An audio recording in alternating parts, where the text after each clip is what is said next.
네, 오늘 함께 하실 분들 소개해드리겠습니다. 먼저 취업준비생들의 영원한 스타 강사, SH 미래인재연구소 이시안 대표님, 안녕하세요. 네, 안녕하세요.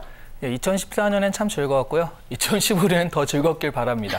갑자기 좀 뜬금없죠. 네.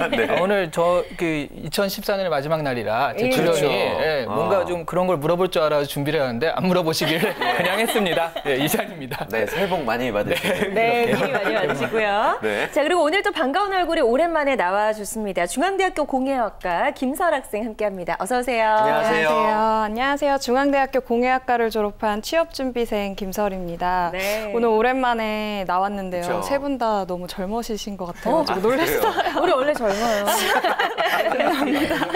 그러니까요. 네. 오늘 솔직한 얘기 많이 네. 하고 가겠습니다. 네, 반갑습니다. 우리 김설 학생은 또 취업준비생의 입장을 대변하는 위치에서 오늘 또 이야기해 주시면 되겠고요. 네. 오늘의 주제 바로 공개하겠습니다. 자, 오늘의 주제는요. 2014년 취업 신조어 총결산입니다. 네, 우리 사회 취업 트렌드를, 올해 트렌드를 또 알아볼 수 있는 그런 시간이 되겠군요. 네.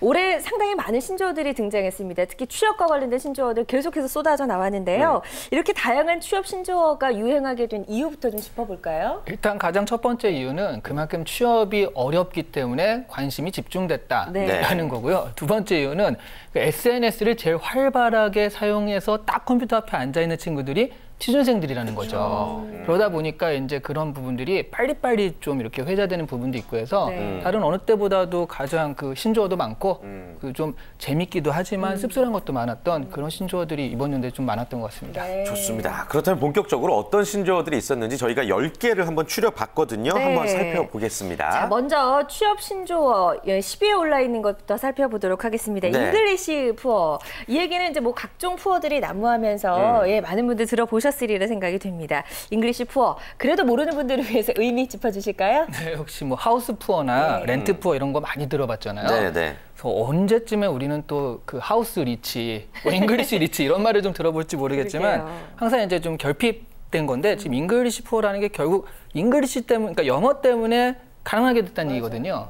그 왜 그러냐 하면 지금 취준생들이 자기가 쓰는 생활비 한 70에서 80%를 영어 교육에 쓰고 있다는 거죠. 그러다 보니까 뭐 가진 돈의 대부분을 먹고 자고 하는 것 빼면은 그 영어 스킬을 올리는 데 쓰고 있다 보니까 다른 건 할 수가 없으니까 잉글리시 푸어라는 말이 좀 심하게 등장을 한 것 같습니다. 네. 그러니까 월급이 들어오면은 자녀들의 사교육비를 거의 다 지출을 하게 되는 상황이 많이 나오고 있거든요. 네. 예, 실제 또 부모님 입장에서 어떻게 생각하시는지. 네, 뭐 아직까지 잉글리시 푸어 학생들한테 그렇게 할 정도는 아닌데요. 네. 실제로 얼마나 쓰나 봤더니요. 대학생들의 사교육에 투입하는 비용이죠. 이게 한 평균 31만 원 정도가 나왔어요. 생각보다는 많지 않은데요. 평균이니까 그런가요? 네, 그리고 이런 거죠. 초중고등학생들은 31만 원이 그렇게 많지는 않잖아요. 근데 대학생들은 말하자면 사교육이 있다는 것 자체가 그렇죠. 아니 대학까지 했는데 왜 사교육을 받아야 되나라고 했을 때 이 사교육비의 31만 원의 대부분은 영어거든요. 그러니까 토익이라든가 이런 건데 이러다 보니까 그리고 뭐 토익 한 달 수강료 같은 경우에 뭐 월수금반 이런 식으로 하게 되면 20만 원, 30만 원 되거든요. 그러니까 이게 뭐냐 하면 대학생들은 토익 하나 정도는 다니고 있다. 학원에 토익 하나 정도는 다니고 있다. 이렇게 볼 수 있다라는 그런 그 액수인 거죠. 그렇죠. 예. 그리고 대학생들 뭐 경제 활동을 많이 하고 있지들 않기 때문에 31만 원 굉장히 큰 맞습니다. 비용일 거라 생각이 예. 좀 드는데요. 어때요? 주변에서 잉글리시 푸어 좀 실감하고 있나요? 이건 정말 제 얘기인 것 같아요. 제가 지금 다시 학원을 다니고 있거든요. 예. 영어 학원. 네, 점수를 올리고 싶어서요. 그래서 너무 제 얘기인 것 같고 취업에 너무 필요한 부분이기 때문에 영어 잘하는 친구들이 너무 많거든요. 그렇죠. 그래서 계속 어쩔 수 없이 투자를 하고 그렇게 계속 되는 것 같습니다. 그래요. 예. 좀 씁쓸하지만 어쩔 수 없는 현실인 것 같고요. 자, 잉글리시 푸어 알아봤고 그 다음 또 취업 신조어도 한번 살펴볼까요? 네, 9위에 올라 있는 취업 신조어는요. 동아리 고시입니다. 동아리 고시. 별별 고시가 다 생겨나고 있네요. 예. 동아리는 그냥 가입하면 되는 거 아닌가요? 네, 나는 가입을 해가지고 가입하면 되는데 그래서 안 받아줘가지고 문제죠. 네. 인기 있는 동아리라 그런가요? 네, 그렇죠. 이게 왜냐하면 노는 동아리는 다 되거든요. 제가 대학교 1학년 때는 동아리 7개를 가입을 했어요. 그때는 정말 동아리 생활이 자유로웠는데 지금은 동아리가 한마디로 이 동아리를 해가지고 내가 즐겁게 논다라는 그런 동아리는 지금도 그럴 수 있는데 이걸 해가지고 내 일종의 스펙이 될 수 있다. 타임 영어 연구회 뭐 이런 거를 하면은 그걸 하고 나면 너 타임 영어 연구에 있었어요. 그러면 타임지 정도는 읽을 수 있겠구나라고 생각을 할 거 아니에요. 그런 식으로 자신의 실력과 아니면 스펙에 도움이 되는 동아리 같은 경우에는 동아리방은 한정돼 있는데 사람이 많이 올 수 없고 그렇죠. 또 이런 거 있잖아요. 소문난 음식점 같은 경우에도 이게 100좌석이 있어도 좀 한 20좌석 정도 비워놓고 밖에 줄을 세우잖아요. 네. 그런 식으로 해가지고 동아리의 권위를 늘리려는 또 그런 것도 있기 때문에 동아리를 함부로 안 받아주고요. 그 좀 실력 있는 사람들만 받아주고 그러니까 저 동아리 가면 실력 있는 사람들이 있다라고 해서 또 선순환 구조로 동아리로 보자면 그 동아리 고시라는 말이 생길 수밖에 없는 구조가 되었습니다. 예. 아니, 대체 얼마나 들어가기가 힘든가요? 뭐 서류 전형에 면접 전형도 있다면서요? 네, 아마 그거는 서류 전형, 면접 전형을 직접 겪어보신 김설 학생이 더 잘 아실 것 같은데 네, 그런 거 해본 적 있으신가? 그러게요. 직접 말해주시면 네, 더 좋을 것 어땠어요? 저는 취업에 관련한 동아리는 들어본 적이 없는데 네. 주변 친구들이 이제 얘기를 하기로는 정말 서류, 면접 이런 것도 다 본다고 하더라고요. 똑같은 학생의 입장인데도 그래서 대기업에서 일하는 선배들이 그 동아리에서 입사 비결을 전수를 해주거나 아니면은 뭐 기업 연계 프로젝트를 같이 수행하거나 이런 걸 많이 하기 때문에 그런 동아리를 많이 들고 싶어서 경쟁률이 세지는 것 같아요. 그래요. 네. 좀 대학 생활에 낭만이 없어지는 것 같아서 맞아요. 서글프진 않아요? 서글퍼요. 그쵸? 너무 서글퍼요. 네. 20살 친구들이 벌써부터 그런 동아리에 들으려고 네. 노력하는 모습이 어떻게 보면 되게 멋있는데 어떻게 보면은 그런 낭만이 없는 것 같아서 그래요. 네, 또 서글퍼요. 너무 슬퍼하실 게 없는 게 네. 우리 어린 시절에 대학생을 낭만하면 결국 놀다가 술 먹고 막 그런 거잖아요. 지금도 프로젝트하고 술 먹어요. 할 건 다 하는데 요거를 좀 챙기면서 하고 있다. 그런 정도로 이해하셔도 될 것 같습니다. 그래요. 네. 좀 변화하고 있는 트렌드를 좀 살펴볼 수가 있고요. 네. 다음 취업 신조어도 한번 살펴볼까요? 예, 8위에 올라있는 취업 신조어는요, 페이스팩입니다. 저도 이건 좀 처음 들어보는 것 같다는 생각이 드는데요. 이건 예. 어떤 뜻이죠? 예, 페이스에다가 스펙이죠. 얼굴? 얼굴이 스펙이다 이런 거였어요. 그러니까 한마디로 얼굴이 스펙이 안 되면 어떻게 하냐라고 했을 때 예. 이게 영어 학원이 이제 천천히 향상시키는 건데 이거는 갑작스럽게 향상시키는 방법이 있잖아요. 은우님. 그렇죠. 예. 은우님의 그 도움을 받아 갑작스럽게 향상시키는 방법이 있으니까 이런 걸 얘기하는 게 이제 페이스팩입니다. 아, 예. 하긴 좀 똑같은 조건이었을 때 호감 가는 외모가 아무래도 더 합격 확률이 높으니까 이런 신조어까지 생겨났군요. 공감하는 편이에요? 어때요? 주변 보면? 저는 어느 정도는 공감하는 편이에요. 근데 너무 얼굴 성형을 꼭 해야 된다 이런 거보다는 호감 가는 표정이나 자세 같은 걸 갖기 위해서 마인드 성형을 더 해야 되지 않나 이런 생각을 해봤습니다. 그래요. 맞습니다. 그 성형하려고 이제 코를 높이고 턱을 깎고 눈을 키우고 이게 중요한 게 아니라 자연스러운 근육으로 웃는 연습을 하는 게 더 먼저 돼야 될 것 같아요. 근데 VV 하나하나 찍어주시는 게 되게 잘하신다는 그런 느낌이 확 드는데요. 예. 아무튼 여러분들 네. 성형하려면요. 갑자기 당황하세요. 알겠습니다. 글쎄요. 뭐 여러 명 당황할 자신감을 것 같은데. 향상시키는 네, 그런 방법이 될 수는 있겠지만 네. 참 씁쓸하긴 합니다. 맞습니다. 페이스팩. 다른 스펙이 더 중요하다는 거는 네. 좀 저희가 강조해서 말씀드리고 싶고 7위 한번 알아볼까요? 예, 7위는요, 자소설입니다. 이것도 많이 들어보셨을 것 같아요. 자소설. 예, 모르시는 분도 없겠죠? 네, 그렇죠. 자소서에다가 플러스 소설인데 예. 이거는 그 어르신들 술 한잔 드시면 많이 얘기하잖아요. 내 인생을 얘기하자면 대하소설도 모자르다. 이제 그게 이제 어르신들이나 대학생들이 내가 중고등학교 시절에 이제 소설로 쓰고 싶다를 자기가 하고 싶은 건 아닌데 이제 그렇게 사회가 원한다라고 생각을 해가지고 자신의 가진 어떤 얘기들이나 그런 것들을 좀 과장하는 경향. 그러니까 자소설 쓰는데 쓰고 나니까 이게 내 거 맞나 싶을 정도로 뭐 좀 엉뚱한 얘기들이 많이 써 있는 그런 것 같다. 우리가 이제 자소설이라고 약간 비웃으면서 얘기하는 그런 신조어죠. 예, 예. 맞습니다. 우리 서리 학생 같은 경우에는 어때요? 좀 과장해서 이렇게 자소설처럼 써본 적이 있나요? 네, 있죠. 남의 얘기가 너무 찔리는 아니군요. 내용이었는데요. 예. 진짜 좀 제가 진정성 있게 자소서를 썼을 때랑 제가 좀 너무 가고 싶어서 절실한 마음에 이것저것 붙여서 썼을 때랑 전자의 경우가 훨씬 더 잘 붙긴 하더라고요, 서류에서. 그래서 네, 그런 경험이 있습니다. 약간의 과장을 네. 한 적이 있다. 네. 뭐 열정으로 생각하면 될 것 같은데 네. 근데 이제 문제는 굉장히 막 거창해야 되고 나만의 경험을 만들기 위해서 막 부풀리고 어떤 강박관념이 많거든요. 네. 예, 굳이 그럴 필요 없는 거죠. 없죠. 쓸 때. 예. 왜냐하면 일단 그걸 읽는 인사 담당자들도 부장이나 이런 분들이 그런 걸 읽지 않거든요. 그 말하자면 나보다 한 3년, 5년 먼저 간 사람들이에요. 자기도 아는 거죠. 아, 요거 하면서 다 아는 거죠. 네. 그러니까 이게 지금 절박한 마음으로 하다 보면 아무래도 좀 과장되는 것들이 있잖아요. 그러니까 자기도 그걸 해봤기 때문에 아, 이 친구는 좀 진정성이 떨어진다는 걸 누구보다 잘 알고 있는 사람들이 인사 담당자다 보니까 실제로 조분조분하게 자신에게 쓰는 게 중요한데요. 사람들이 잘못 생각하는 게 자소설이라고 해서 무언가 과장하는 건 저는 좋습니다. 근데 그게 팩트가 과장이 되면 안 된다는 거죠. 내가 했던 일이 아니라 거기서 느꼈던 일들, 봉사활동을 갔다 온 다음에 처음엔 힘들기만 했는데 사실은 요만큼 느꼈는데 그 느낀 부분을 요만큼 하는 거는 내 느낌이니까 상관이 없잖아요. 근데 안 간 봉사활동을 갔다든가 뭐 하루 잠깐 갔다 왔는데 그거를 한 달 내내 살았다든가 이런 식의 좀 그 사실을 왜곡하는 자소설은 좀 곤란하고요. 자신의 감상을 좀 이렇게 좀 그 보여주는 그런 소설이라면 저는 그런 정도는 괜찮다고 볼 수 있다고 생각해요. 그래요. 또 이 면접이 바로 이제 자소설을 바탕으로 이루어지기 때문에 진정성이 무엇보다 중요하다는 거 잊지 마셨으면 좋겠습니다. 취업 신조어 다음 이제 6위 알아볼 텐데 6위는 광탈절이 올라와 있네요. 광탈절. 예. 광탈은 들어봤는데 빛의 속도로 탈락한다. 광탈절은 뭔가요? 광탈절은 이 광복절에서 나온 말이잖아요. 예. 광복절을 만세하면서 이제 쉽게 할 수 있는데 이거는 이제 만세를 당한 거죠. 손을 당한 건데 한마디로 이제 다 떨어지는 게 생각해보면 3월, 4월에 공채가 한 번에 있잖아요. 그러니까 내가 20개를 지원했다라고 한다면 실제로 그 19개 떨어졌으면 그 내가 떨어졌다라고 통지를 받는 날이나 그런 것들이 거의 비슷하게 몰려 있어요. 그러다 보니까 하루에 4개씩 떨어질 때도 있고 그러다 보니까 이 광탈절의 말이 나오게 된 것 같아요. 예. 실제로도 이런 단어도 좀 많이 사용하는 편이에요. 어때요? 광탈이라는 단어를 되게 많이 사용하잖아요. 그래서 광탈절은 사실 처음 들어보긴 했는데요. 그냥 안 들어도 딱 광탈절이라는 얘기만 3글자 딱 듣고 무슨 말인지 이해를 했었던 그런 단어였어요. 올해 김서울 학생에게 광탈절은 언제였어요? 많았어요. 매월이. 그래요.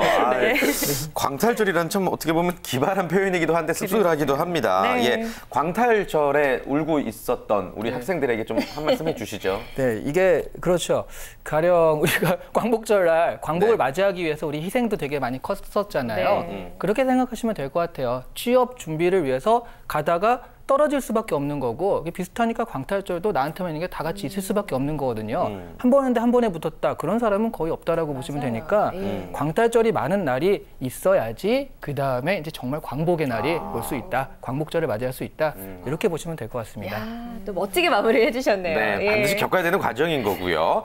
자, 이시안 대표님과 김선 학생과 함께 계속해서 취업 신조어 알아보겠습니다. 5위 알아볼 차례죠? 5위에 올라와 있는 신조어는요. 열정페이입니다. 이것도 혹시 많이 들어보셨을 것 같아요. 열정페이. 예. 일단 어떤 뜻인지 그리고 또 어떻게 생각하시는지요? 열정페이라는 말은 그러니까 페이를 열정으로 받는 거죠. 너의 열정을 내가 잘 이용해 주마 하는 건데요. 아무래도 제가 알기로는 특히 이제 엔터테인먼트에도 이런 게 굉장히 많고요. 한마디로 그 취업 준비생들이 선호하는 직업들 그런 쪽에는 내가 그냥 있다는 것 자체로도 좋기 때문에 영화 일을 너무 하고 싶었는데 영화 쪽 일을 하게 되면은 공짜라도 해줄게요. 처음에 이런 마음이 들거든요. 그것도 한두 달이죠. 좀 하다 보면은 돈도 못 받고 그러면 되게 힘들어지고요. 이용당하고. 네, 그리고 자기가 생각하는 것보다 그렇게 화려하거나 뭐 그렇게 아주 재밌지도 않고 일하는 사람 입장에서는 그러다 보니까 그런데 이런 것들은 뭐 그럴 수 있는데 기업들은 이걸 알고 있기 때문에 이용을 하게 된다는 게 문제인 거예요.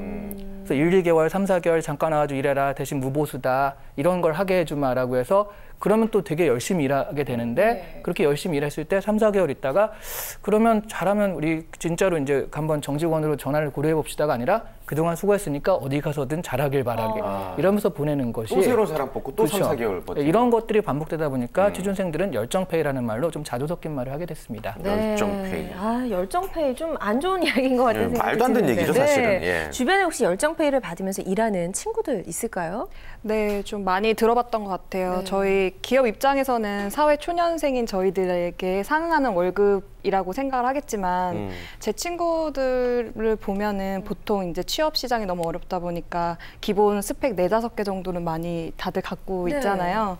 근데도 이제 경쟁률이 너무 세다 보니까 좀 인정하고 있는 분위기인 것 같아요. 그런 적은 월급을 받고 일을 하더라도.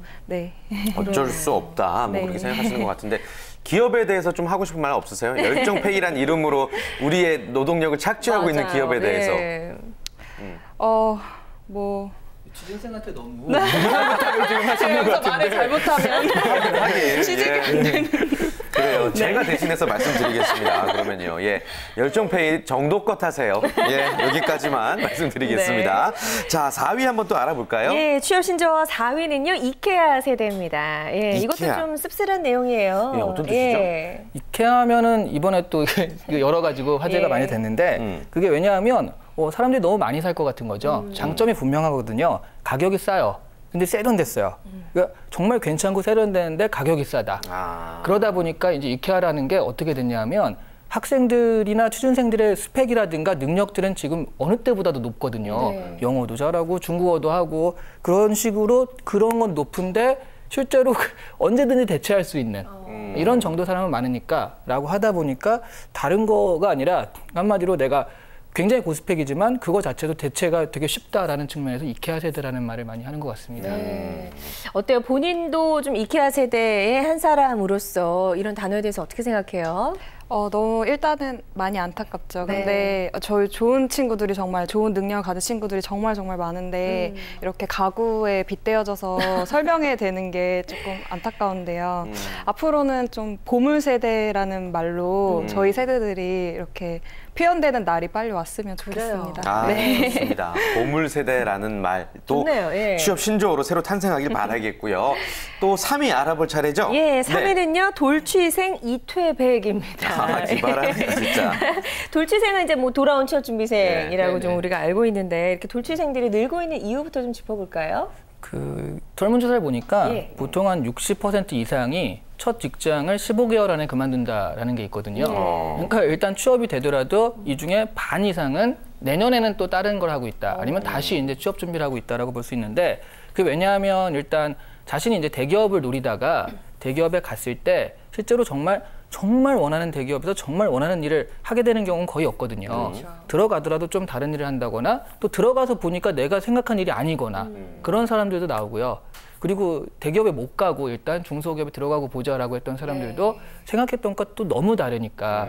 그러니까 미생 요즘에 유행하잖아요. 미생도 되게 쉽지 않잖아요. 그걸 보면. 그게 대기업이에요. 그런데 그 중소기업은 그 상사 직장 안에서 그거 눈치도 봐야 되고 다른 대기업이나 그런 눈치도 봐야 되고 해서 더 어렵거든요. 그러다 보니까 에이 관둬. 그럼 내가 다시 준비해가지고 이걸 하고 말리라. 라고 결심하는 사람들이 그만큼 많이 늘었다라는 그런 얘기죠. 그렇군요. 그리고 또 이퇴백은 이제 20대에 퇴직한 백수를 뜻하는 말인데 주위에 돌취생 이퇴백들이 많나요? 네, 제 주변은 좀 반반인 것 같긴 한데 이쪽 돌취생이나 이퇴백의 일화가 좀 몇 번 들었는데요. 한 선배는 대기업에 진짜 취직을 했다가 선생님 말씀처럼 금방 퇴직을 하고 다른 야근이나 뭐 이런 월급 같은 게 안 맞아가지고 금방 퇴직을 하고요. 다른 회사 들어가서 다시 취업을 해서 그때는 잘 지금은 지내고 있는 선배도 있고요. 그리고 회사 분위기랑 너무 안 맞아서 또 그만두고 다시 취직 준비하는 선배도 있고요. 그래요. 많을 것 같아요, 아마. 그래요. 돌취생 이퇴백들이 많이 또 사라져야지 취업 시장이 좀 안정되는 건데 말이죠. 자, 2위도 한번 알아보겠습니다. 어떤 신조어죠? 2위는 빨대족이 올라와 있네요. 빨대족이 뭐죠? 막 쪽쪽 뽑아 먹나요? 그렇죠. 누구를요? 부모님? 그런 거 있잖아요. 근데 개그맨도 이렇게 이 사람 아이디어를 턱 뽑아가지고 이럴 때 빨대 꽂는다라는 말 쓰고 그러잖아요. 이게 딱 꽂는 게 이제 부모님이죠. 딱 꽂고서 쪽쪽쪽쪽 빨아가지고 결국 그 대한민국의 부모님들은 되게 돈을 많이 못 모으는 구조다 보니까 퇴직하시고 딱 남은 거는 집 한 채 그리고 연금밖에 없거든요. 이 연금까지도 가져갈 수밖에 없는 이런 슬픈 현실. 그러니까 뭐 이 사람도 내가 빨대를 꽂고 싶어서 꽂겠습니까? 꽂을 데가 거기밖에 없으니까 그런 건데 그러다 보니까 이 빨대족이란 말은 뭐 이 학생한테도 되게 힘든 말이지만 이 부모님한테도 상당히 힘든 말인 것 같아요. 또 취업 준비가 길어지면 길어질수록 이렇게 빨대족들이 늘어나고 있을 것 같다는 생각이 드는데 설혜 학생은 어때요? 갑자기 부모님 말씀 나오니까 좀 많이 짠하고 소주를 놓고 같이 얘기를 나누고 싶을 정도인데요. 아마 이런 오늘 말씀 같이 나눴던 신조어들을 저희 부모님께서도 잘 알고 계실 거예요. 너무 TV나 신문이나 이런 데서 저희 얘기들이 너무 많이 나오고 있기 때문에 그래서 많이 이해해 주시는 편이라서 다행이고 제가 조금 더 인내하고 노력하고 해서 다음에는 좋은 모습 보여드리면 그게 보답하는 길이 아닐까 생각합니다. 그래요. 실제 또 조사 결과 보면은 취업을 하는 나이가 점점 많아지다 보니까 그 영향이 우리 부모님들에게도 좀 미치는 것 같습니다. 어찌됐건 빨리빨리 또 독립을 할 수 있도록 또 너무 의지하지 않는 여러분들의 마인드도 중요할 것 같고요. 자, 1위 신조어 남겨두고 있습니다. 뭐죠? 1위는 청년 실신이 올라와 있습니다. 무슨 뜻이에요, 이게 대표님? 웃으면 안 될 것 같은데. 실신하면 좋은 건 아니니까요. 이게 참 그 가슴 아픈 말인데 실업자의 실자와 실업자가 오래되다 보니까 신용불량자가 되잖아요. 단계적인 거거든요. 실업자와 신용불량자를 합친 말이 청년 실신입니다. 그래서 그 이른바 이제 등록금, 대학 등록금 비싸잖아요. 그 비싼 것을 또 부모님이 다 대주는 사람도 있지만 대부분 그렇지 못하다 보니까 스스로도 그런 걸 학자금 대출이나 취직하면 갚을게요 하고 딱 했는데 취직이 안 되는 거죠. 그렇죠. 그러니까 그걸 갚을 길이 없다 보니까 그게 1, 2년이면 또 괜찮아도 3, 4년 되다 보니까 그런 것들이 이제 좀 신용불량자, 그 빚이 돼가지고 신용불량자가 되는 그런 사람들이 많이 늘었기 때문에 나온 말이 청년 실신입니다. 네, 이거 정말 심각한 문제가 아닐 수 없습니다. 이와 관련된 설문조사가 있어서 하나 소개해드릴까 하는데요. 네. 취업 포털 사이트 사람인에서 나온 조사 결과입니다. 20대, 30대 성인 남녀 40%가 사회 진출 전에 평균적으로 1,564만 원의 빚을 지고 있는 것으로 나타났다고 하고요. 또 12.6%는 신용불량자가 된 경험이 있다라고 답을 했다고 합니다. 예. 정말 적지 않은 숫자인 것 같은데 해외의 대학생들은 어때요? 우리처럼 이렇게 높은 등록금에 허덕이는 경우가 많은가요? 해외 대학생은 더 심하죠. 왜냐하면 그나마 한국은 부모님이 내주거나 대학 그 생활을 책임져 주는 게 그나마 서로 되잖아요. 그런 개념들이 좀 있는데 원래 해외 그 미국이나 서양권에서는 고등학교 졸업까지만 하면 끝입니다. 부모님의 의무와 역할은. 오히려 대학생 때 같이 부모님과 살고 있다 그런 것들을 되게 창피해하는 그런 문화가 있다 보니까 대학생 되면 자기가 스스로 하려다 보니까 빚도 많이 질 수밖에 없거든요. 그래서 영국 같은 경우에는 평균 1인당 부채가 아까 대학생들 졸업하는 친구들 부채가 한 7,500만 원 정도 된다고 해요. 그러니까 뭐 취직해서 2, 3년 동안 그것만 갚아도 그렇죠. 월급 받아가지고 정말 숨만 쉬고 살아서 갚아도 못 갚는 양인데 근데 그래 한 70%는 또 대부분 그걸 못 갚는다고 그래요. 아예. 그러니까 그 신용불량이 될 수밖에 없고요. 미국 졸업생들도 한 60%가 빚을 안고 있다고 그러고 일본도 지금 장기 침체 때문에 어렵잖아요. 그래서 일본도 상당히 전체 미상환 학자금이 9,570억 원, 1조 가까이 된다고 하니까 이거는 뭐 우리나라뿐만 아니라 지구촌 전체 문제인 것 같습니다. 진짜 세계적인 문제군요. 예. 청년 실신에 관련해서 우리 김설 학생은 어떻게 생각하고 계세요? 지금 쭉 얘기를 들어보니까 당장 내일 좀 세상이 변했으면 좋겠다는 바람이 들었는데요. 네. 저희 나라뿐만 아니라 다른 나라 친구들까지도 저희랑 비슷한 이런 상황을 다들 겪고 있는 것 같으니까 좀 진짜 심각하긴 한 것 같아요. 그래서 너무 좀 슬프긴 한데 그렇다고 해서 뭐 신세 한탄하고 넋놓고서는 있을 수 없는 거니까 그렇죠. 더 열심히 해야겠다 이런 생각을 했습니다. 네. 네. 상황이 어렵다고 그 탓만 하고 있을 수는 없죠. 우리는 그 상황 속에서도 좀 희망을 찾고 일어나야 될 것 같다는 생각이 들고요. 자, 지금까지 10가지의 취업 신조어들 살펴봤습니다. 희망적인 이야기보다는 굉장히 좀 씁쓸하고 안타까운 이야기들이 많았던 것 같고요. 먼저 우리 설희 학생부터 동료들이라고 할 수 있겠죠. 취업준비생들에게 좀 힘내라고 응원의 메시지 해주면 좋을 것 같아요. 네, 지금까지 살아오면서 다들 실패했던 일도 굉장히 많았을 거고 이게 처음은 아니라고 생각을 해요. 그래서 다들 또 똑똑하고 열심히 하는 친구들이니까 저를 비롯해서 앞으로도 열심히 해가지고 좋은 날이 곧 올 거라고 2015년에는 꼭 올 거라고 생각합니다. 네, 희망을 가져보겠습니다. 이시안 대표님도 또 이 신조어 때문에 울고 있는 우리 취업준비생들에게 힘내라는 한 말씀 또 전해주셔야죠. 연말인데. 예, 이런 말이 있죠. 피할 수 없으면 즐겨라. 저 그 말 아주 싫어하거든요. 아니 피할 수 없으면 즐기면 그 피할 정도로 안 좋은 거잖아요. 그러니까 피할 수 없으면 바꿔야죠. 그거를. 그 구조를 바꿔야 되는데 실제로 사회 구조가 이렇게 된 것을 당장 바꿀 수는 없다라는 거죠. 그럼 일단 자기 자신한테 내가 이 상황에서 어떻게 될지 자기 자신한테 좀 탓을 하고요. 사회 구조 탓만 하지 마시고 자기 자신한테 탓을 하고 그걸 찾아서 결국 그 안에 들어가셔서 장기적으로 우리 그 다음 세대를 위해서 그런 구조를 바꾸는 그런 역할들을 좀 하셨으면 좋겠습니다. 네, 좋습니다. 내년에는 이 취업 신조어가 좀 긍정적인 것들로 많이 소개가 되길 바라면서 오늘은 이만 정리해 보도록 하겠습니다. 소중한 말씀 전해주신 두 분과는 인사 나눌게요. 고맙습니다. 고맙습니다. 네, 감사합니다. 감사합니다.